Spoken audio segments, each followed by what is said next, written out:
Islamic कहानी सब्र का फल। एक छोटे से गांव में अब्दुल रहीम नाम का एक गरीब लेकिन नेक इंसान रहता था। उसके पास ज्यादा धन दौलत नहीं थी, लेकिन उसके दिल में अल्लाह पर पूरा भरोसा था। अब्दुल रहीम रोज मेहनत करता, लेकिन कई दिनों तक उसे इतना भी नहीं मिलता कि घर का खर्च ठीक से चल सके।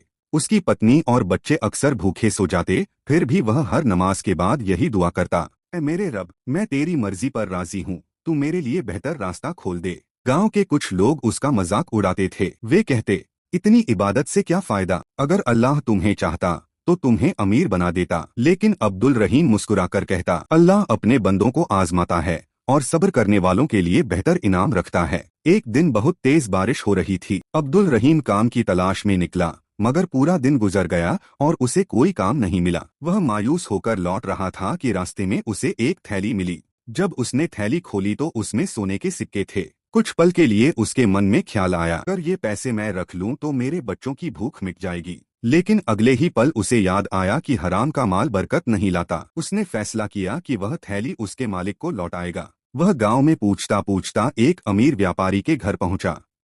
व्यापारी बहुत परेशान था क्योंकि उसकी सोने की थैली कहीं खो गई थी। अब्दुल रहीम ने थैली लौटाते हुए कहा, ये आपकी अमानत है। व्यापारी हैरान रह गया। उसने कहा, तुम इतने गरीब हो फिर भी तुमने ये थैली वापस कर दी। अब्दुल रहीम ने जवाब दिया, गरीबी बुरी नहीं, ईमान बेचना बुरा है। यह सुनकर व्यापारी की आंखों में आंसू आ गए। उसने कहा, आज तुमने मुझे ईमानदारी का असली मतलब सिखाया है।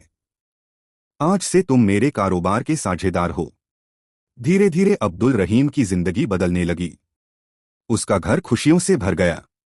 एक दिन गांव वालों ने उससे पूछा, तुम्हारी तकदीर अचानक कैसे बदल गई?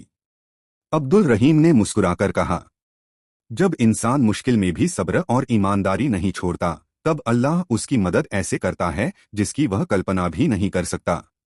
सीख, सब्र, ईमानदारी और अल्लाह पर भरोसा कभी बेकार नहीं जाता।